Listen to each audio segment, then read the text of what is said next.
Bismillahirrahmanirrahim. La tutolib ulah merdih anjeun robbaka ka pangeran anjeun bita akhuri matlabika kupedah narima pandeuri pamentaan anjeun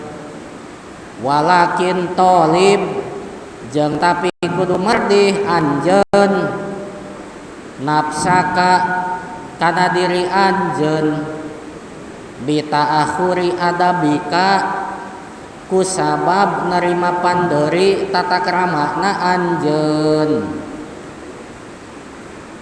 sateu acan kana yasinan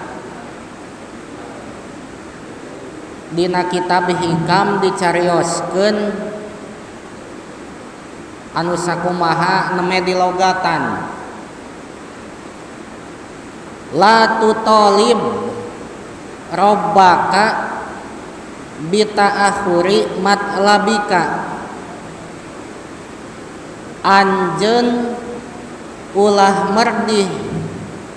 ulah nungtut ka pangeran anjeun kusabab permohonan urang belum terkabulkan urang kuihan deui anjeun ulah nungtut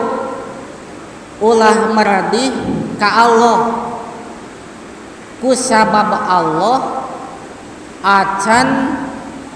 ngadohirkeun permohonan urang upami dina sarahna di mana-mana anjeun ngadua ka Allah tuluy anjeun teh barang penta ka Allah kemudian naon anu disuhunkeun ku urang ka Allah teh can ngaijabah can ngadohirkeun ijabahna maka pepeujeuh ulah ngarurusuh urang teh ka Allah teh da ari ngadua ka Allah teh bebas gitu tanya nyuhunkeun naon bae asal ulah anu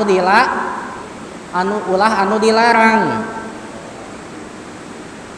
upami ka Allah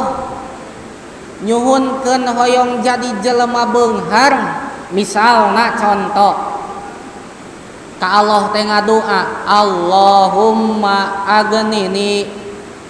ya Allah beungharkeun abdi terus ngadua Allahumma aghnini ya Allah beungharkeun abdi ari pek teh teu daek wae beunghar tah upami aya kajantenan samodel kitu ngadua ka Allahumma aghnini ya Allah beungharkeun abdi ari pek teh teu daek wae beunghar maka wayahna teu kenging ngarurusuh ka Allah teh ulah kieu naha teh Gusti naon tadi ijabah wae doa abdi teh kan abdi teh ngadua teh hayang beunghar geuning teu daek wae beunghar geus sataun ngadua teh abdi hayang beunghar teh hayo we kieu geuningan tak ulah kitu eta teh ka Allah mah upami urang kitu ka Allah berarti urang teh goreng tata krama ka Allah teh